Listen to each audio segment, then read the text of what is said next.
All right. Hello and welcome to the Tasty Talks podcast, Tech, Wrestling, and Life. I'm your hostess with the mostest, Evelynn Mimi Jae. And today I have a special guest. I mean, I always have a special guest, right? Like, come on. No, but seriously, today is a very exciting episode for me, diving into the wrestling part of Tasty Talks a little bit more again. And I'm excited for that. So, my guest is a radio host, music industry interviewer, and now a pro wrestling content creator. So, I discovered him because y'all know I love Rhea Ripley, like, duh. And I discovered him when he posted the clip, "Rhea Ripley makes me fold." I Proudly. mean, she can make anyone fold, right? Like a fucking lawn chair, like, for real. Quesadilla, all that, whatever you wanna say. So, yeah, I discovered him there, and I've been following him ever since, and, he is definitely someone who, as a content creator, I appreciate his interview style. And I definitely do think of him as a great example as someone to kind of like emulate when it comes to navigating through content creation, especially when it comes to pro wrestling, but just kind of to interviewing just in general.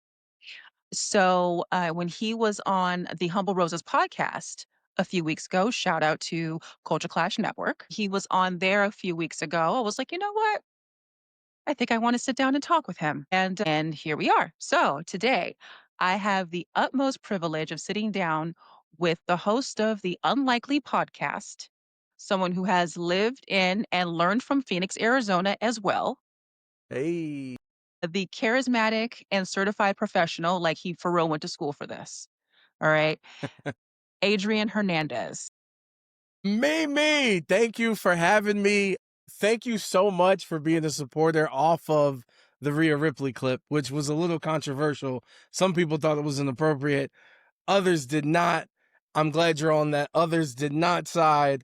And thank you so much for having me on. I don't do many interviews. I'm very selective. I was like, let me go in here and let's have a conversation and let's have a good time. So I'm happy to be here because this is my opportunity. I'm the one who asks the questions. I don't get to talk. I don't give out my opinion much very purposefully, but Yeah. tonight we are. Well, I appreciate you sitting down with me then. I feel even more like privileged. Hey, no, no, no, but Thank it's you great to for be here. thank Thank you. Yeah, thank you for giving me your time and energy. I appreciate that. So, with that clip, actually, I'm going to go kind of go back to that clip. Oh, I was doing my homework, and I don't think I went down as much of the rabbit hole as Dallas did, but I Are did do you some homework. He went Because, down if the podcasting game doesn't work out for him, or if he just wants another hustle, I mean, PI, private investigator, my man, well done. Well done. for real, for real, for real. But, yeah, so I went back and I watched that clip, and I actually watched the full clip, not just that one piece that everyone, I guess, was up in arms about. I Yeah, didn't even yeah, know yeah. people were up in arms about it, but I mean, everyone's up in arms about everything nowadays. Right? So, yeah.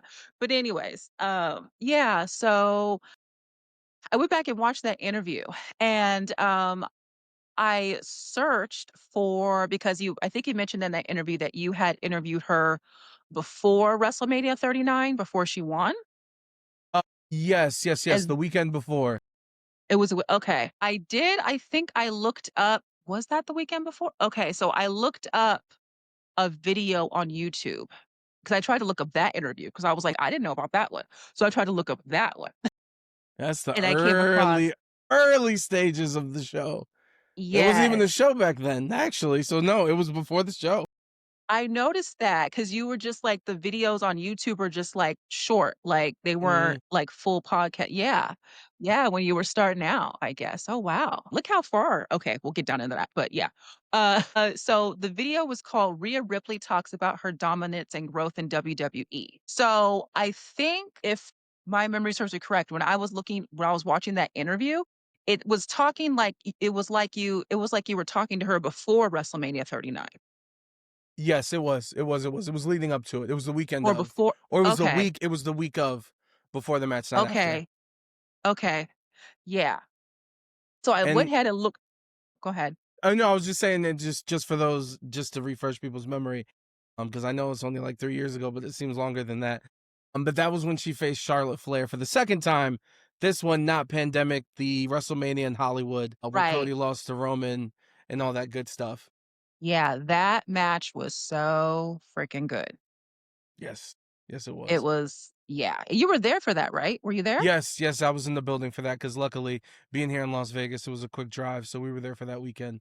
That was the first Right. WrestleMania. That was the first WrestleMania as a media member credentialed. So that was really big. That was huge. And Wow. Rhea and Charlotte stole the show. A lot of people talk about that Gunther match, the triple threat with Sheamus and Drew, and that match is fantastic too. But that Charlotte and Rhea Ripley match was, I appreciated it because they kind of no one was paying attention to them. They were on SmackDown.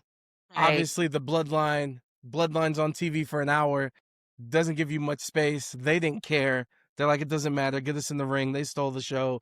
Allegedly, they went overtime. It doesn't matter that they went overtime because they made it matter.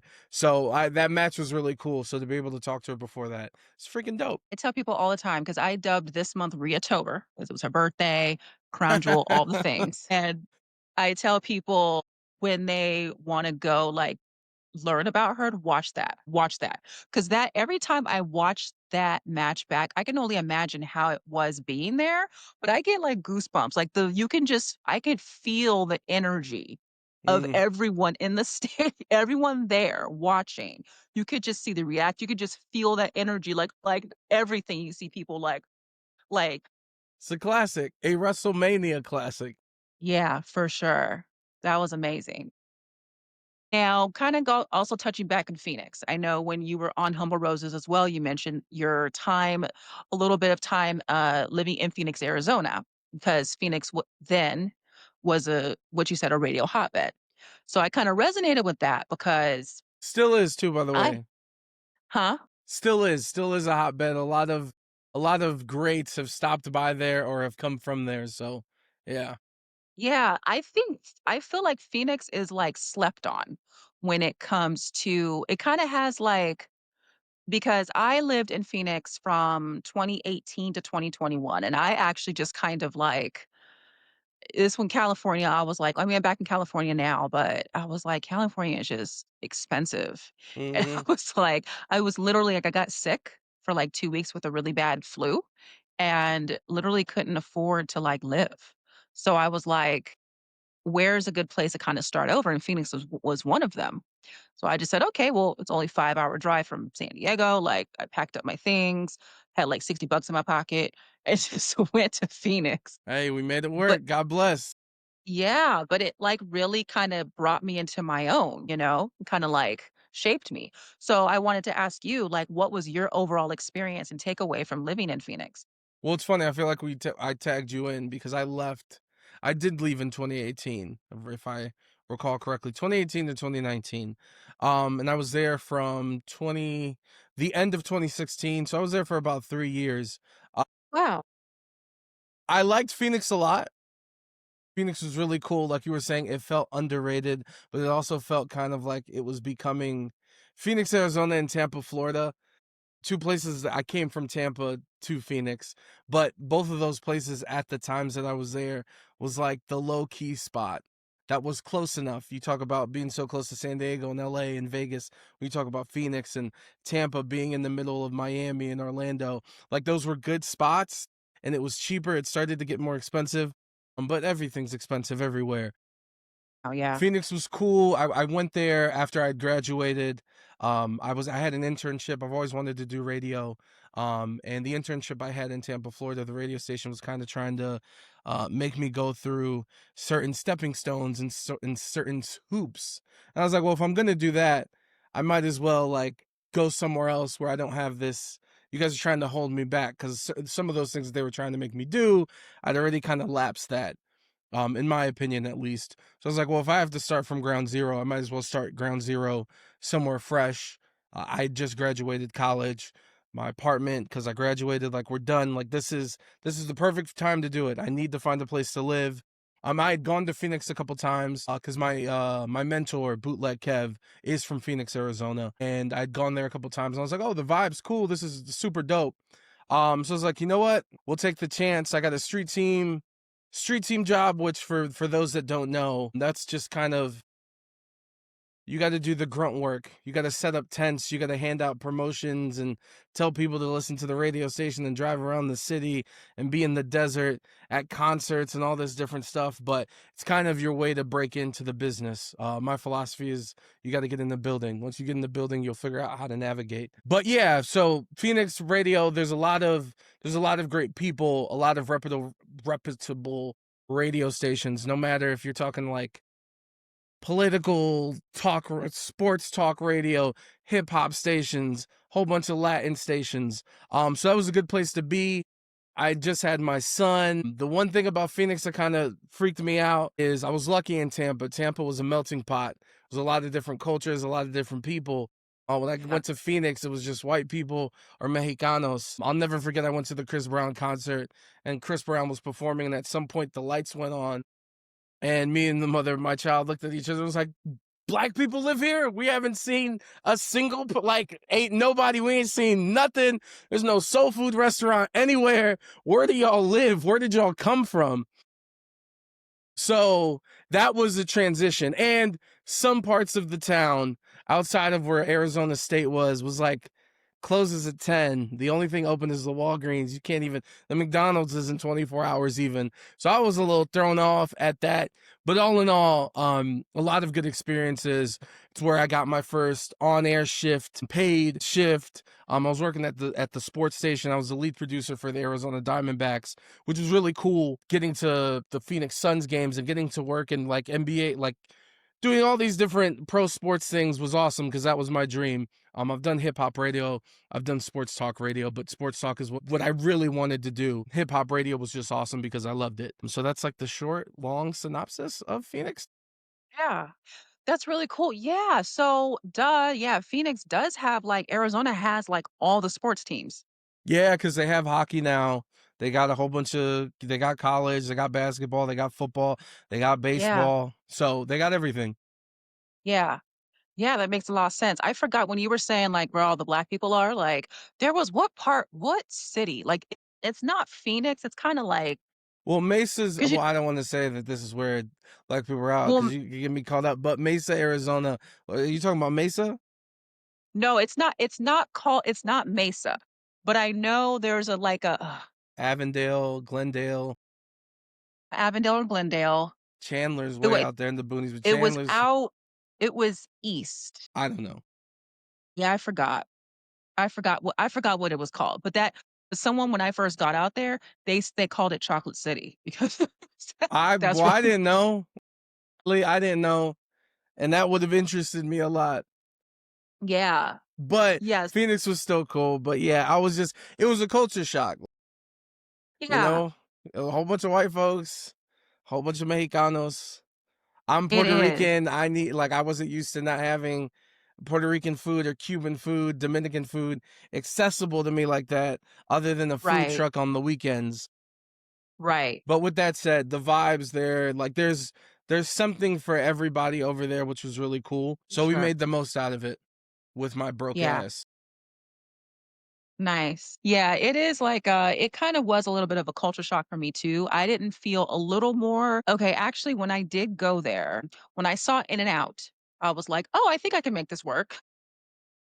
I have a Like, home drive, base. like, there, and then when I discovered when I kinda got more into, like, the art scene, like, the arts and cultures, like, that scene, then I started seeing more. I was like, "Oh, this is where everyone is. Okay." Like, Yeah. this is where the diversity okay.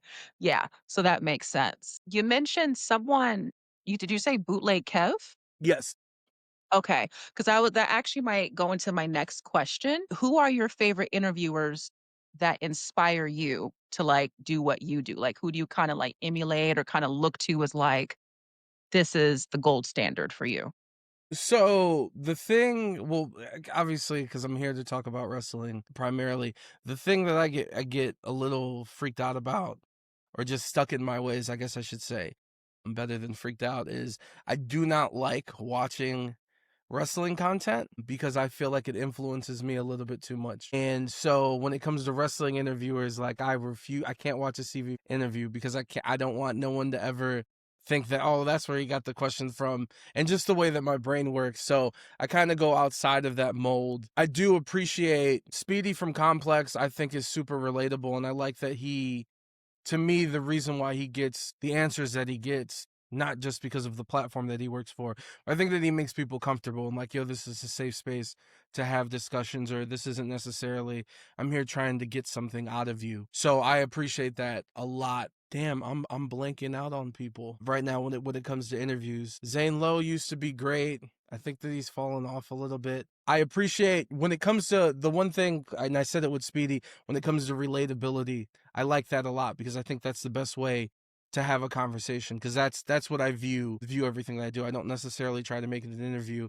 Like, I just want to talk to you and see what you're thinking. So the one thing that I do actually is, this show's canceled, but on Showtime, it's called The Therapist, or it was on air. It was The Therapist, and it's a therapist just trying to help out relationships. But I just like the way that therapy people, like, they ask questions. Therapy people, therapists. I'm so ignorant. Like how therapists have asked people. But I've actually went to therapy to just see what they would ask me. It's terrible, and I'm sick, and I need help, Yeah. and I didn't use it to get any help on some of the trauma in my life.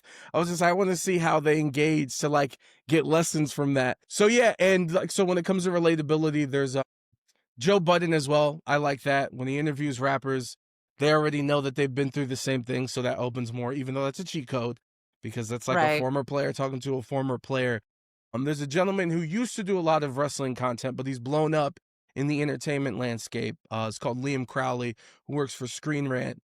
And the thing I appreciate about him is that no matter what he does, I mean, he loves a lot of pop culture stuff. So from comic books to wrestling, and he's a movie nerd, which is why he has the perfect job doing what he does at Screen Rant. He's legitimately talked to, from Denzel to Idris Elba to Sydney Sweeney, like any of the major movies that have come out this year, he's talked to them all. And this is the first year that he's kind of like been on this superstar path, in my opinion. And it hasn't changed him. He's a student of the game. He loves this stuff. He goes back to what he's recalled, and that passion cuts through. Like, you know, when people are faking the funk.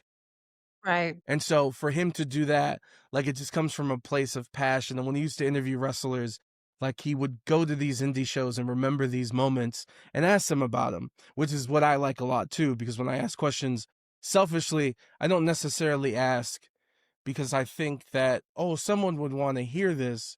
I kind of ask like because I want to know, because this is something that's been on my mind when it comes to someone, on the moment that they've done or why they approach things like that. So my main enjoyment right now is like watching therapy and seeing how they approach stuff. Okay. Yeah, that makes sense. I mean, that's kind of interesting. So you went to therapy for research and development purpose. Yes. Because I had healthcare and it didn't cost too much money. I mean, I talked about I didn't lie. I didn't make up a story to be like, how would she handle Right. this? But I was just like, I kind of wanted to, because it was also my way of like, hold on a second. What is this about? Because I am trying this out, but I also want to see how they approach having conversations with people, That's true. and Yeah. letting them speak, and not framing questions in any certain type of way, just kind of trying to say things as even as possible, which helps in interviews, like when someone has said something or there's a controversial topic or there's issues between people. So it's been helpful in that respect. Yeah, and I like the part when I liked, that you said that, you kinda selfishly are, like, asking questions, like, because you wanna know. I'm the same way. Like, I lead with, like, a very I've always been super curious, like, even when I was a kid. So much so to, like, sometimes, like, I open my mouth, it gets me in trouble because people Hey, but it's people, better to say it and I like, hey, let's calm that down. Let's take that a step back than not ask it. And I also RJ City is the freaking best from AEW. Who does the Hey Ill. He is the funniest. He is so smart, and like yeah, some of the stuff is so simple and ridiculous. Like in a perfect world, if I could be Ali G, like the way for people, do you remember Ali G? Do you No. know who Sacha Baron Cohen is? Yes, yes, he is the okay, yes, I do. So he's one of the characters. Ali G was the first one that popped from Europe Yes, to I America. He never now did Ali G get a movie? I think he did get a movie, but it was a movie that was an actual like it was a scripted movie. It wasn't like Borat where it was like Jackass where they do pranks and then put it in like a right. movie. But like Ali G would like he once interviewed Kobe and was like, "Well, how many springs are in the basketball?" And he's like and Kobe's like cuz nobody knew that this was like a joke situation. They thought this was legit. So he's like, "How many Yeah, springs in the basketball?" And he's like, "There's air in the basketball." He's like, "Well, there's air in this room. Why are we not bouncing?" And it's dumb. It's inappropriate. It like doesn't make sense, but I appreciate that. And RJ City's the same way. And the simplest things, and he's so smart with it, and he can keep his composure when he's asking ridiculous questions. And I can't necessarily do that.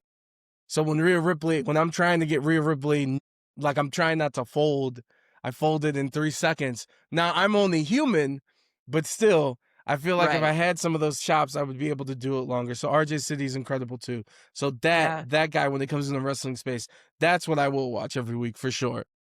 okay. Nice. You say he's on AEW.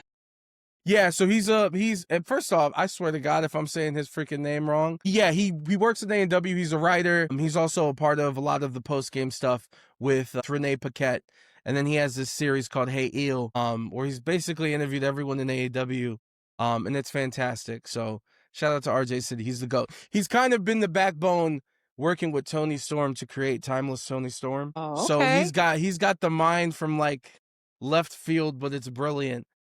And Yes. that's just something that I would like it blows my mind. I was like, "Yo, how did you think of Yeah. this and execute it?" So, yeah. Yeah, I love that. I love that too, and I love, like because it's like you said, like, being, I guess, like, relatable, you know? Like, for me, things like that, it's even though it's, like, silly or, like, interesting question or, whatever, like, it still is relatable. It still resonates with people, like, with your style and your personality and things of that nature, and people appreciate you for that. So whenever I have people, like, guests or whatever, I just, like, authentically engage as much as possible. Whether I'm interviewing, whether I'm social media, whatever.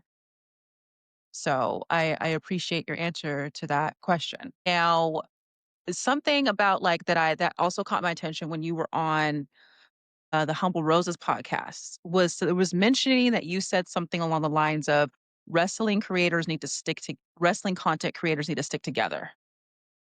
Yes.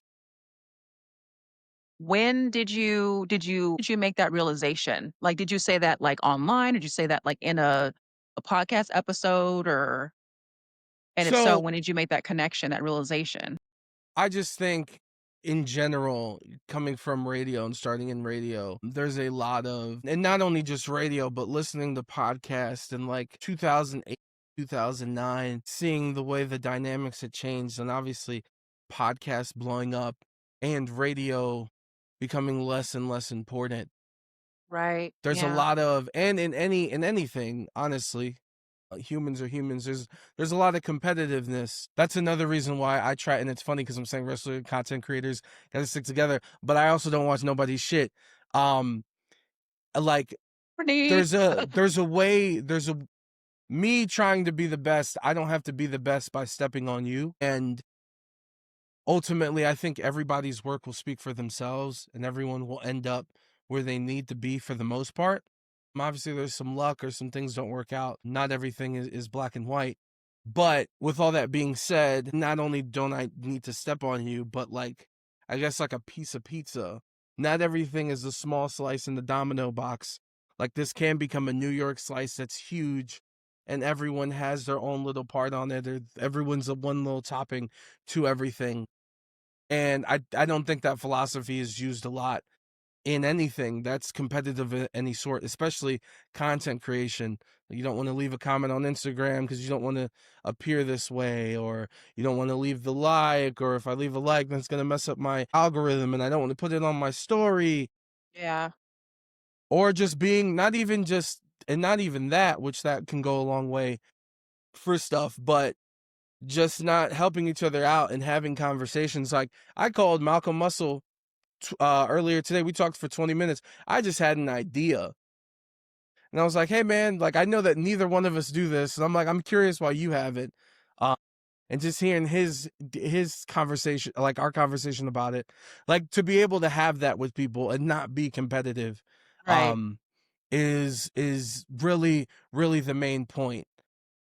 And we don't see that enough. And I don't understand. The only times I can kind of understand it is if you are making content that like is 100% opposite of the other person. So if I was making pro BWE and it was heavy WWE slanted and you were making heavy AEW, like I don't assume you guys to be now like collabing on things because your audiences are completely the same in theory, but that doesn't mean that you have to close the door to it. Uh, but it's an interesting thing, man. Because even within the past 3 years, the doors have opened in so many different directions. So it's kind of like the wild, wild west out there. But I think within the ecosystem, there is room to grow and to do things together. And I don't think Sure. it necessarily has to be like very combative. Though, like, I'm also, because I've gone to therapy, even if it was for research purposes, I also am well aware that as I'm navigating life, I'm also a hypocrite because I'm very competitive. Because in rooms where we're about to go in, and they're called junkets, where you go in and you try to get a couple minutes talking to each talent, like the Rhea Ripley interview that you first saw, that was a junket, where everyone gets like 2 or 3 minutes and it's very quick. Like Yeah. when those doors are opened and everyone's lined up, I'm not saying, "Hey, what up?" to anybody. I'm like focused, trying to remember my questions. I think I'm LeBron in the playoffs, like a doofus, just like trying to be extremely focused because I know afterwards, once we're done, I can go say hi to you. But I know I got a job to do. Right. But that doesn't mean I'm a step or try to cut or do this, that, and the third. So Right. there's just a way to navigate that where it doesn't have to be contentious in all aspects. Right. No, but that being focused in those moments, that's totally understandable. Kinda take that time, you try to remember, like, okay, like, you're composing yourself, you're thinking of questions, you're centering yourself, like, yeah. So that's totally understandable. So, I get that. I appreciate that. So I know you said you don't really watch, a lot of, like, other wrestling content creators. You mentioned one, though, Malcolm Muscle. Isn't he a wrestling content creator? Yes, yes, yes, Mr. Yeah. I don't want to call him Mr. Waffle House, but I guess that's how people would say that, I guess. But no, he's fantastic. There is I'm appreciative and I'm Yeah. like in a learning space right Mhm. now. Like today I spent maybe 30 minutes watching like what was it? It was like thrifting content. Because I had a homegirl back in Tampa who just made a post about she closed down a small business. She was selling stuff on Poshmark. That's Okay. the place where you can sell clothes and like a Yeah, yeah, thrifting website. yeah. So she had done that, but she wasn't promoting it on her social media. She Okay. was talking about it because after 2 years she had closed it, but she was reaching the point that for her to take the next step, she would have had to hire people and kind of not have her full-time job. And she's like, I don't want to make that commitment for this. So she was like, this was a great learning experience. She was like, I had a YouTube channel and like she had her thing down and that was outside of it. So I was like, oh, it's fascinating. And then I like searched because I was like, well, what are they doing? Like, how are they making content and presenting their stuff?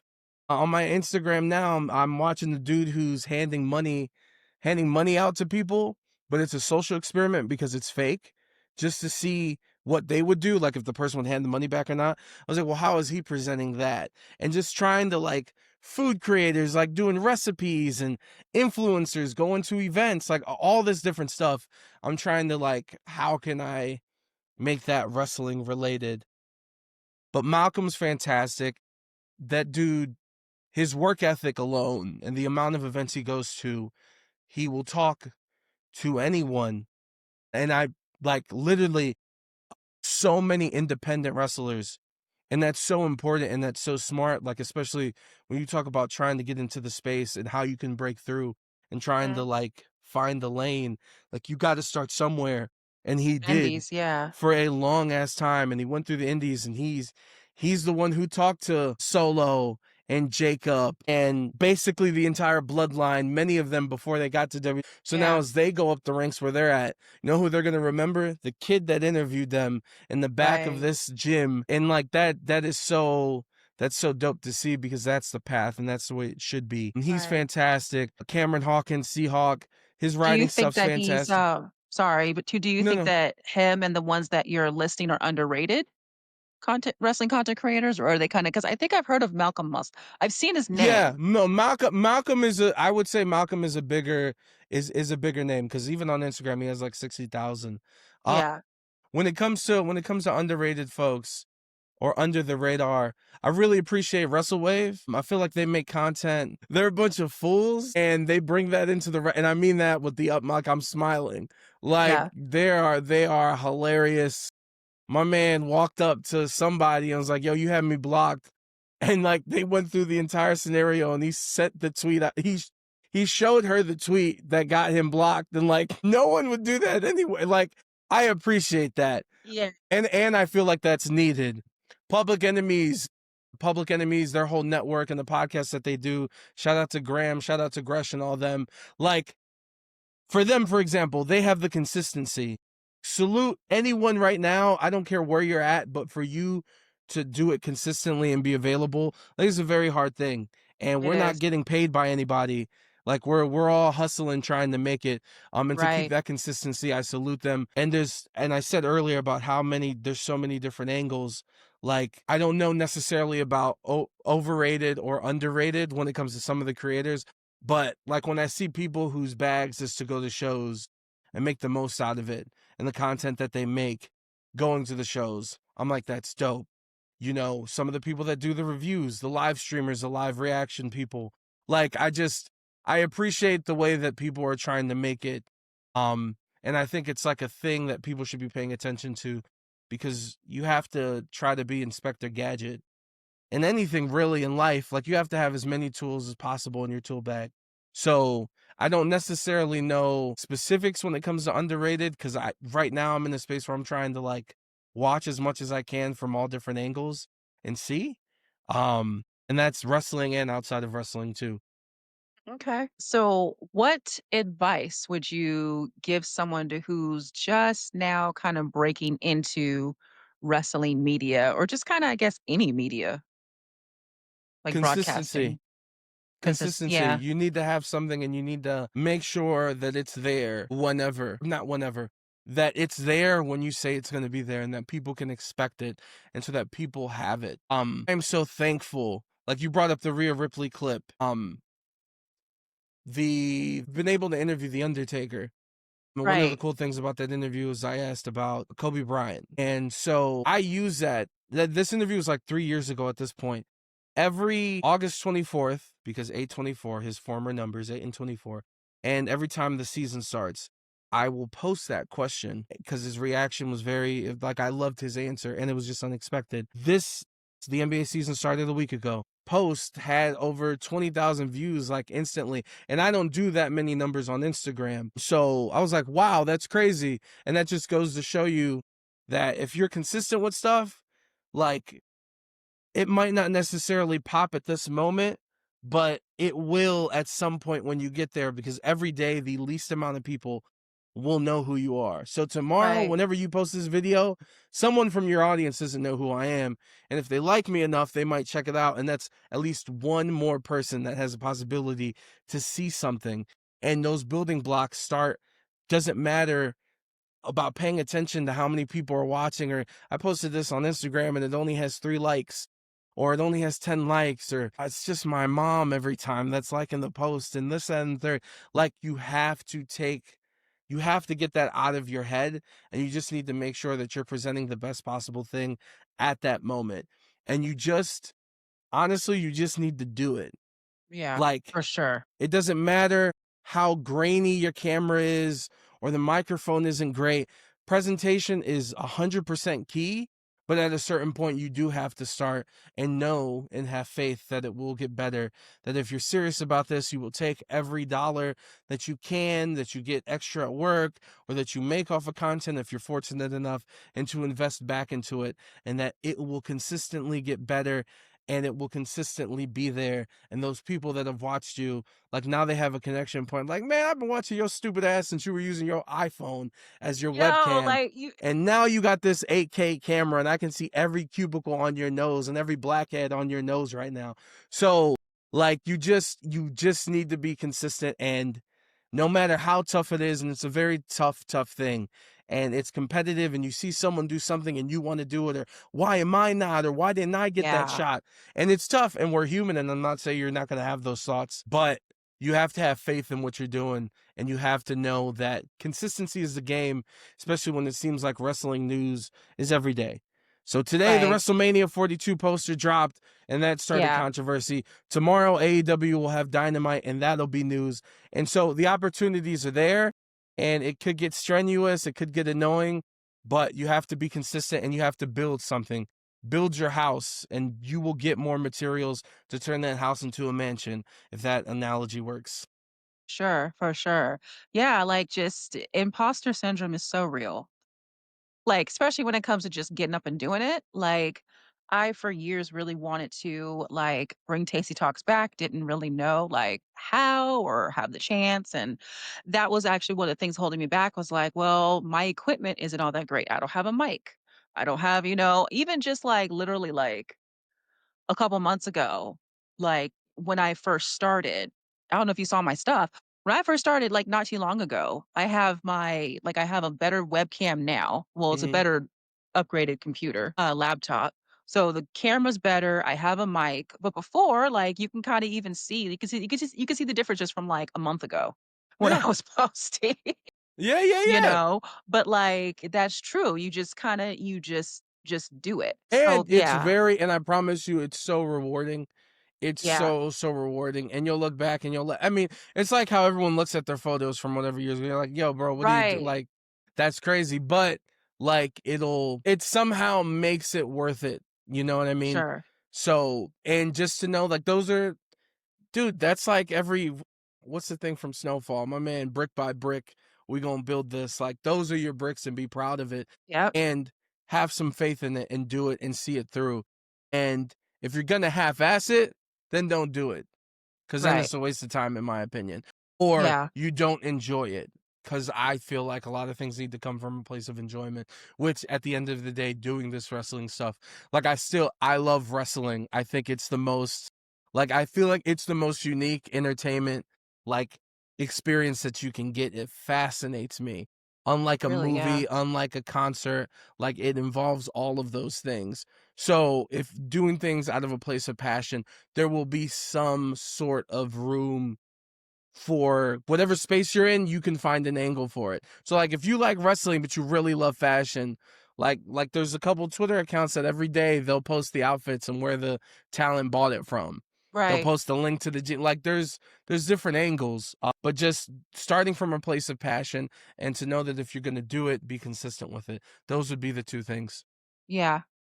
Yeah, for sure. The consistency part is a little can be a little I mean, I have actually been pretty consistent, but consistency can kinda be it can be challenging, especially with me being a student right now. Oh, 100%. Network security student, it can be kinda challenging. But, like you said, if you once you like, I have fun doing like, doing the interviews. I have fun hosting the Mimi Morning Show. I have fun, like, doing it. So if, I'll find a way. I'll make it work, make it work, make it work. And Damn if I straight. have to, let my audience know, "Hey," I always even say, like, this whole thing is a journey for me, and thank you for following me on my journey, you know? 100%. Yeah. So, what is like okay, actually, I think I'm gonna lead into this question that I feel like what we're talking about kinda leads in better to this question. Do you remember a specific interview where you felt like, I'm really built for this? I had mentioned the Undertaker interview earlier Yeah. with the Kobe Bryant. I think that was the interview that made me go, I want to do this and I can do this Mhm. and go for it and take action and make unlikely create unlikely. And it was cool. At the time, The Undertaker at the time didn't have a podcast. I believe if you check, like I think he literally had less than 10 or 15 interviews. And some of those interviews were like Bill Simmons and Tony Hawk and ESPN and these Yeah, big. major, Yeah. major platforms. And in fact, that interview that day, he did a couple. I wasn't the only one, and one of them was CVV. And so watching him do his interview and how great he is, and watching mine, and I was like, biasly, I think mine is a little bit better. And I had less time. And that's just my opinion. And sometimes you got to be a little crazy, but it was crazy enough for me to be like, nah, nah, nah, nah, nah. Let me get to the point that I can have the same time, and then we can have a real battle. 3 years later, we're still on that journey. But that was the moment. It was a really great conversation. It was one of the things that I had always wondered. I said earlier, I've always wanted to be in the radio. Radio was my love. That was my Yeah. dream since I was a little kid. Yeah. And when I got to college and finally had a radio show at our college radio station, I found out that I really loved having conversations with people and really loved, the art of conversation was something that I Mhm. enjoyed. But I wondered, all these people that I consider my Mount Rushmore, like LeBron James, Kendrick Lamar, or Tyler the Creator, or Denzel Washington, or all these great people at what they do, if I was in a room with them and had the chance to talk to them, what am I gonna say other than like, yo, you're pretty amazing. Like that thing you do was cool, and I love that, and that was Right. dope. Like, what am I gonna ask? And Undertaker to me is one of those people. Because if it wasn't for his WrestleMania matches towards the end before he lost to Brock Lesnar and the whole journey of the streak and Shawn Michaels and Triple H, I wouldn't be I wouldn't be the wrestling fan I am, because I stopped watching when I got to middle school. His WrestleMania matches brought me back. So to have that opportunity, and I'm thankful that it was a last minute situation. So I didn't really have time to overthink. And I also was like, I don't need to study. My life is the study. Like everything that I've watched of his for all these years, like I'm good to go. Let's have this conversation and see what happens. And so once that happened, I was like, yo, if I can talk to him, like I can do this. Yeah. And so we went for it. And I've been very fortunate and blessed to be on this journey where I'm at now. It's awesome. Yeah, so you kinda led into my other question too, because I also noticed too when I was looking at the Unlikely podcast, which I looked at the, like, past like, briefly kinda looked into past interviews on Apple Podcasts. I saw that The Undertaker was early on there. One of I your believe it was first. the first one. I believe it's the Yeah. first one. And that's Yeah. intentional. That's intentional. That was up there because that was like that's the landmark. That's the tombstone, to be corny. Yeah. Or Yeah. whatever like that was the first brick. Yeah, and then you said something very interesting about Unlikely, about the podcast and then, like, the name. So, what inspired the name for it sounds kinda almost like your "I'm really built for this and I can do this" moment kinda inspired the name Unlikely for the podcast. Is that true, or what inspired the name? First and foremost, I think having a short name to something is brilliant. So like when you look at Insight, I was like, Insight with Chris Van Fleet. I was like, oh, it's dope. That's dope. Well, Unlikely with Adrian Hernandez. And the reason why I say unlikely is, although I've always wanted to be in radio since I was a little kid, that was good and bad. That was bad because I knew what I wanted to do. So I didn't really care about anything other than wanting to do that. And in Cleveland specifically, rest in peace, there was this guy named Mike Trevisano who I found out like as an adult, like his show was very political. But to me, listening to it, I was just like, yo, this guy's a fool. And he's like a shock jock. And I found out he dropped out of high school. So I was like, wait a minute.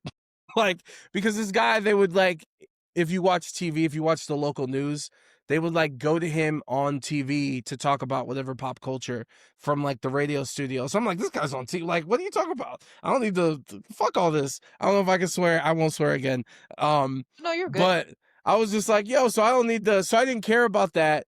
And because of that, my grades weren't that good.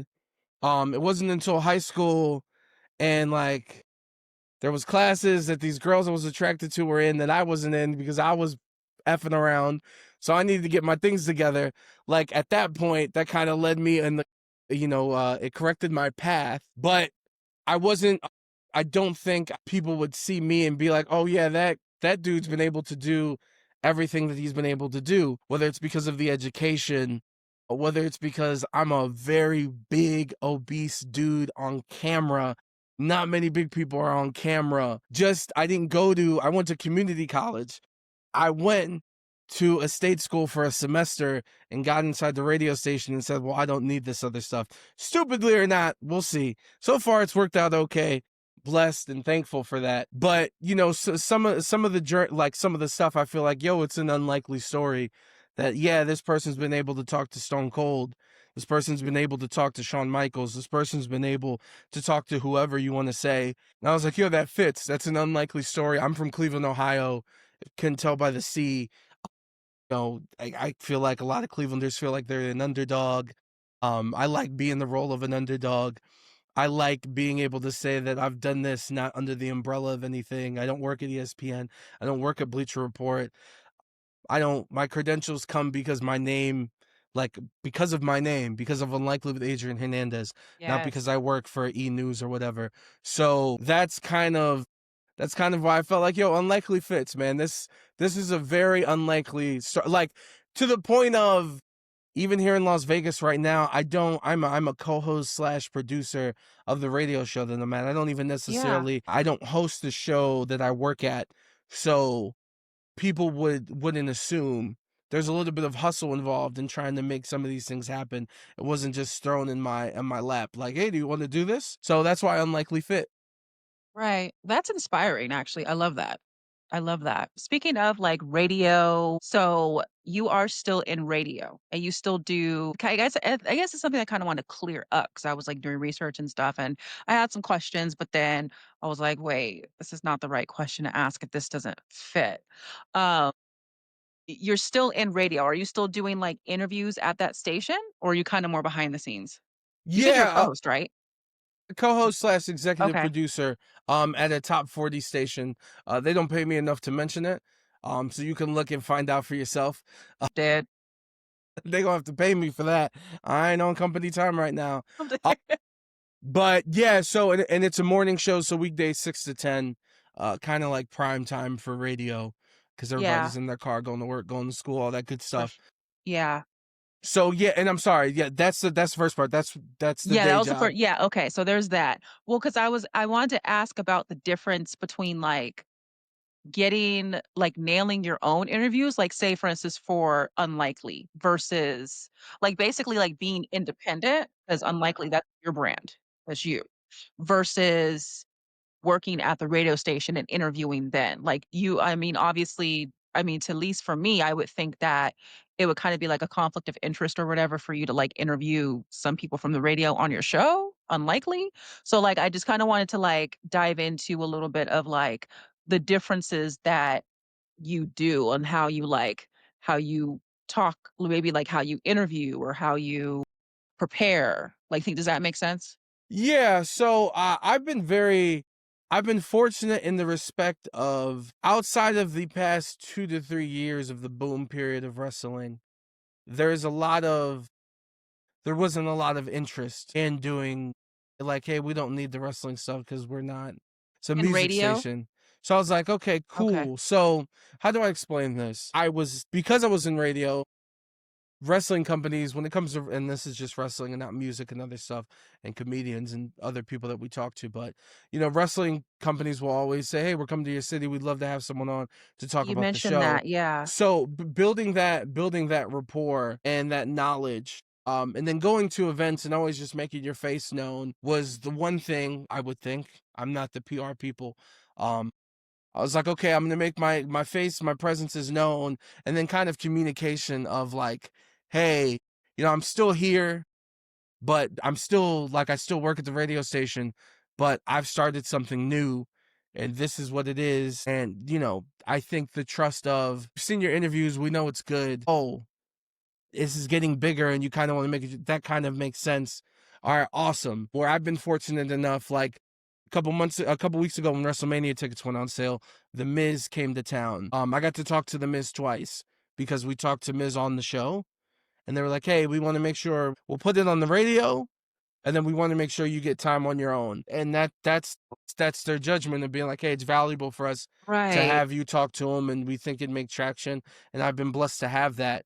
But I think making my face known and the communication of like, "Yo, this is what I'm doing," and kind of having the numbers to be like, "Hey, this is not for nothing." But it's definitely I'm not going to be ignorant and say it's not a cheat code. And also, the other thing I want to mention too is I no longer work there or do work or collaborate with them, but there is a sporting website, media company based out of LA that covers basically West Coast sports.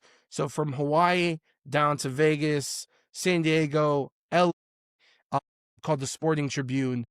I Uh-huh. was doing WWE content. I was also covering the Las Vegas Aces, doing a little bit with the Las Vegas Raiders because I'm still doing stuff on the sports side. I know I'm all over the place, but having those relationships too, where they knew that like, okay, he's doing a bunch of stuff so that we Yeah. know that he's active and building those relationships to have enough trust and for them to have enough trust in me to be like, okay, we know it's your own thing, but we know that your thing is growing and becoming something, and it's valuable to have our talent speak to you, I would think. That's really cool.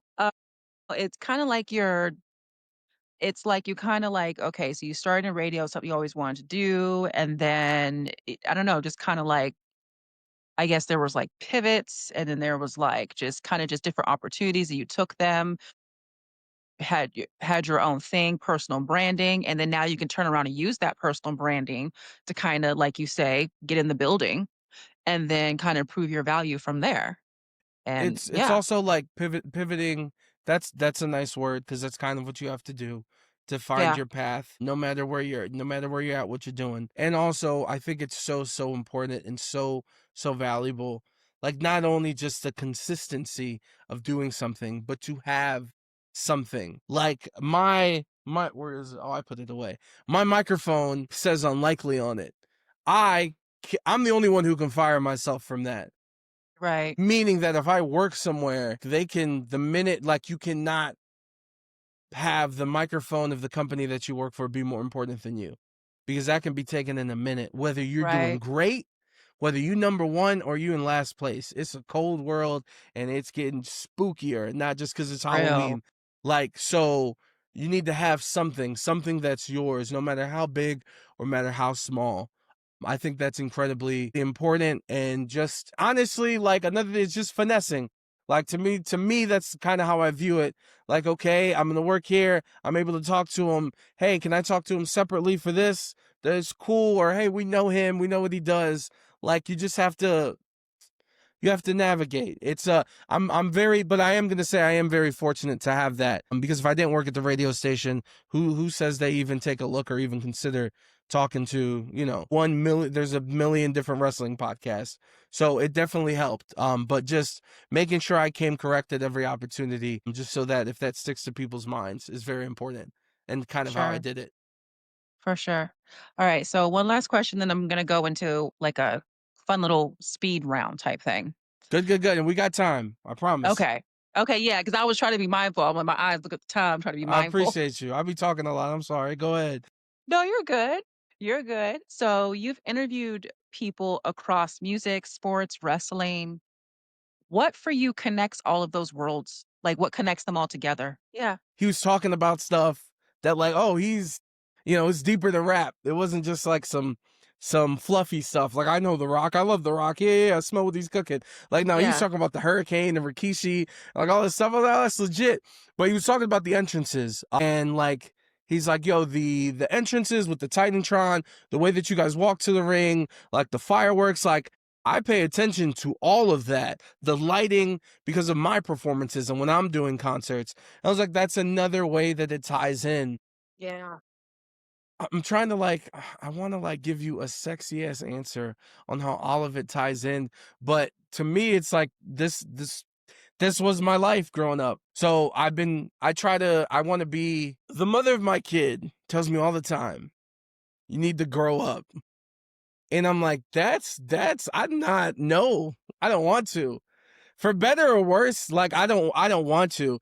It's like the same thing when someone asks you a dream job. I think that's the dumbest question in the world. My dream is not to have a job. I have no interest in that. I do That not part. like my son's laugh when he's enjoying something. He's 7 years old. It is the greatest sound in the world. I'm going to be sad when he hits puberty and it sounds different. Like, it's so amazing. And to see his smile and to see his laugh and his happiness, like, I want to be as Yeah. close to that in my life as possible. So by how I do that or attempt to is being around things that I love. So I'm fortunate that, the reason why I went into music radio, I never thought I would be because I thought it was dumb. They played the same 5 songs. None of these songs I wanted to listen to, and that's all they played. Like, I wanted to play hip hop artists that I was listening to, underground artists, Yeah. and bring them to the world so that they can listen to it and enjoy it like I am. So that's what got me into that space and followed that path. I was interviewing wrestlers and like, oh yeah, I love this thing. I want to do this. I love sports, trying to stick to sports, pop culture, making people laugh, triggering people, like trying to finesse things. That's what I can do on the radio. That's why I loved radio. So I'm going to try to do that.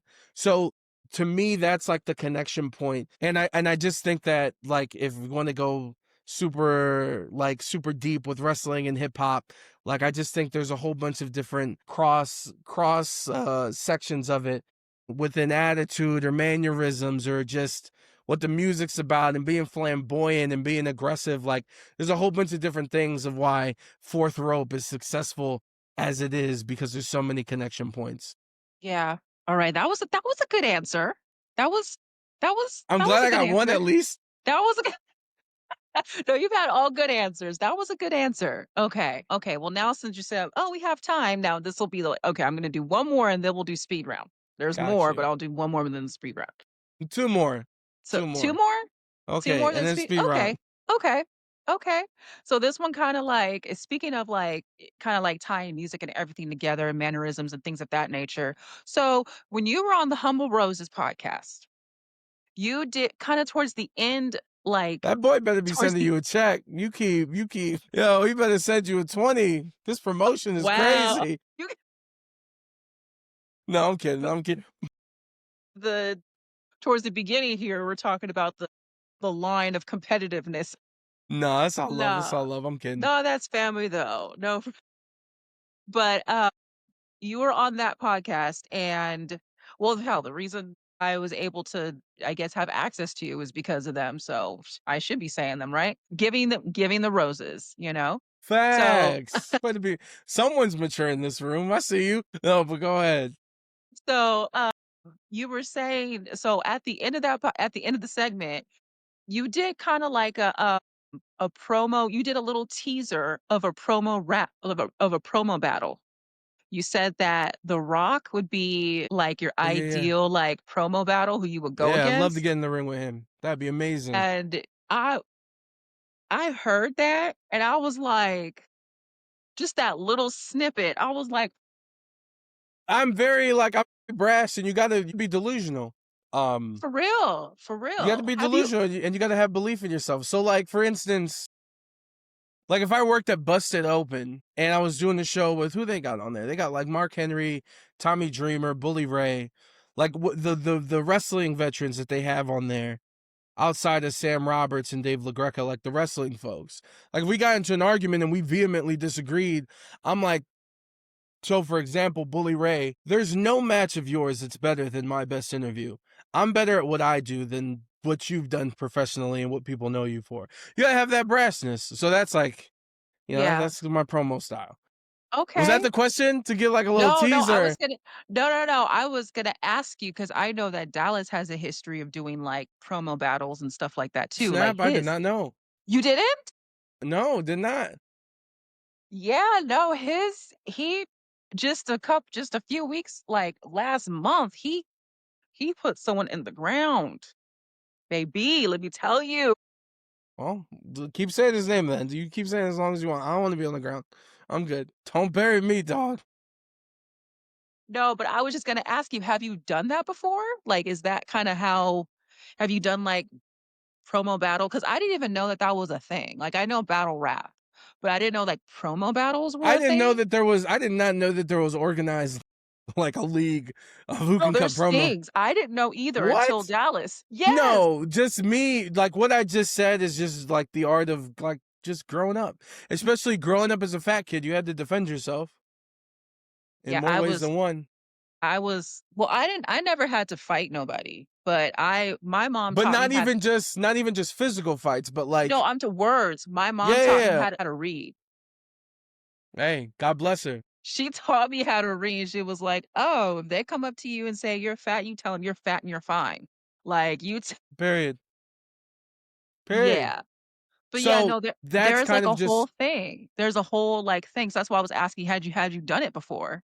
no, don't tempt me. No, I've never. I just that just came off the top of the dome. Years of growing up looking at the mirror cutting promos. What you mean? I love CM Punk. CM Punk's my GOAT. I have to know how to talk on the mic. I'd be Yeah, a for fake ass sure. fan. Yeah. Wow. Okay, that's interesting. So it just kinda came o okay. Yeah, because I was like Well, and also playing sports and just, being on the radio and just life. Like you have to know. It's kind of like a lot of the Miami Hurricanes players make fun of The Rock because like no, he wasn't the one saying that. He's just repeating what he heard at practice from all of his teammates at Miami. So, just kind of taking everything in the book and knowing when it's time to talk smack, you got to come correct. I feel like I have the gift of the gab and I want to use it to the best of my abilities. So, for sure, for sure. A lot of us Puerto Ricans do, right? right? I guess so, yeah. So, what is like, as an interviewer, what is some of the best feedback you've received from your audience or a guest? Just in the early days of I'm trying to think because I don't that's a lie. I'm in the comments. I don't ever read my comments. Trust me. I screenshot every nice thing people say. Post it on my Instagram story. Like, see, people like me. But I feel like this is a cop out answer, but when people are like, hey, the audio sounds kind of shaky, or hey, certain things, just it's a quick reminder to do things right and not rush. There's no point in rushing if it's gonna be half-assed and not look right. So that's one thing that sticks to mind. I've never had anyone be like, hey, you should have asked it like this, or you should have asked it like that. And I wouldn't necessarily know if I'd be receptive to it. It would have to depend on who it was coming from. I That's a good said point. you had brought up the Rhea Ripley interview and being like, oh, I didn't even know that people thought it was inappropriate. Well, the thing was is that was the weekend that the Vince McMahon lawsuit had come out. So when people were like, "Hey, you're asking a woman to like," I didn't view it as this, but I think that, hey, why are you asking a woman to do this? Which first off, I didn't ask her to like, I didn't know she'd stick her tongue out or do any of that. I just said, hey, let's see if you can make me fold. And when I asked it from the perspective of like, this is what she's been doing on TV with so Yeah. many different people, like Jay Uso Yeah. specifically. And I even put it in the clip for context. Yeah. And to be a smartass, I had WAP in the background just to be dumb. But like my intention Oh, you did? was never yes. It's a small little thing. Just subconsciously. Let me throw that in I didn't there. even notice that. We have to go back and watch it with listen. So that was the one time that I was like, oh, I mean, I guess I was like, this is not what I'm trying to do at all. So Right. just to be like, have that in my mind.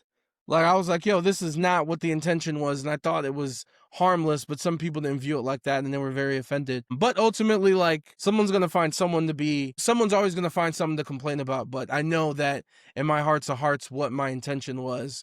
Right. So that was one thing, one Yeah. critique. Yeah.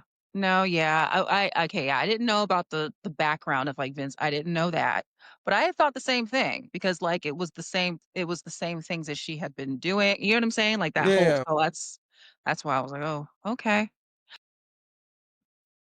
Okay, one more before okay, what is your greatest accomplishment and greatest failure as a content creator? So, like, your peak and your, like, valley, I guess? Like, not so like, high point, low point. My greatest accomplishment, let's throw the 100,000 subscribers. Let's throw Okay. that out because That was important for two reasons. Number one, because I was like, that's unfathomable. If you go back on my tweets, like I was hyped off of 19 subscribers. Unlikely, one would say, right? Yes, there you go. There you go. You good, Mimi? So like to hit that number was like, yo, that's crazy. And then two, I was happy too because at that point, then I was like, yo, this number, I've accomplished it. I'll get my little plaque, not little plaque. I'll get my plaque, and we'll always shoot for 1 million, and we'll always shoot higher and higher. But I've hit this goal mark, and then now I can stop caring about subscribers because that is like Instagram followers, meaning that I don't like you don't look cool if you have 50,000 followers on IG and only 5 people liking your post. So at a certain point, it's vanity. Like I care about people watching and how long they're watching. Right. So that would be my high point. And then my low point would be not being able to have time to do certain things, to not follow through because of life. When it comes to music and being in Vegas, there's a lot of opportunities that present itself. I mean, that kind of Yeah. crosses over to wrestling too. So whether it's music and the kind of putting my stamp in that more, or this year, I was like, I'm purposefully going to focus on my wrestling content this year, which meant Mhm. I didn't do any coverage of the Las Vegas Raiders and I didn't do any coverage of the Las Vegas Aces, and the Aces just won the championship. In the 2 years that I covered them, they won the WNBA championship. And that was just such a fun experience to cover a championship team and Yeah. all the opportunities that they got. So to miss out on one, it's like, oh, that's bittersweet. But it is what it is. If that's my low point, that I couldn't cover a championship team, I will take that. Yeah, Um, right? I also think an underrated thing is just like the feeling of a video that you worked hard on just not popping, or something not being as successful as you want. Like I have a I have a video out right now of the Complex Con with Quavo and Rey Mysterio. I had asked Rey, or the question was posed, who's the greatest heel in WWE? And as a smartass, I yelled at your son, and Rey responded, and he's like, "Fuck my son." And I've never heard Rey Mysterio swear, so I was like, "Yo, this moment's crazy." So on Instagram now, it has like 150,000, whatever. Yeah. It's going crazy because it's a great clip. But at the same token, I posted something earlier today, and I think right now that has 30 likes. So it's like the yin and yang of life. Like it's the Right. perfect opposition.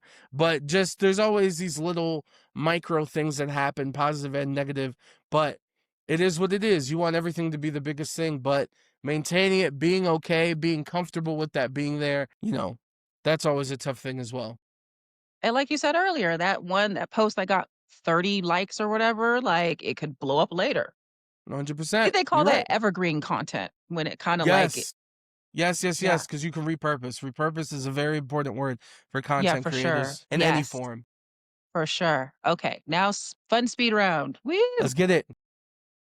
Alright, Tupac or Biggie?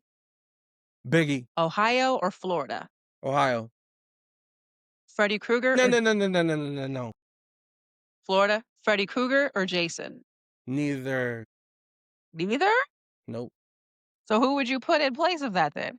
Neither. Legitimately, this is a true story, and I know this is a speed round. I'm sorry.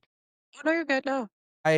When I was a younger kid, I watched Chucky, and I was like, you know what? Scary movies, this shit's not for me. I don't like this feeling of being scared, so I'm out. Okay, On now Sunday, I think I remember you saying that. Okay, well, that was my bad.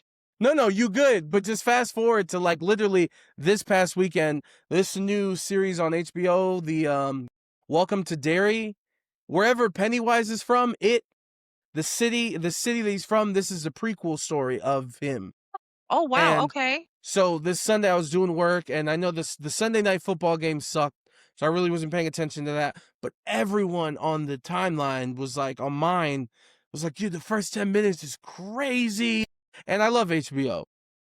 I just finished watching The Task, which was the show that they were showing on the summer with Mark Ruffalo, the guy who plays Hulk, and I was like, "That's great.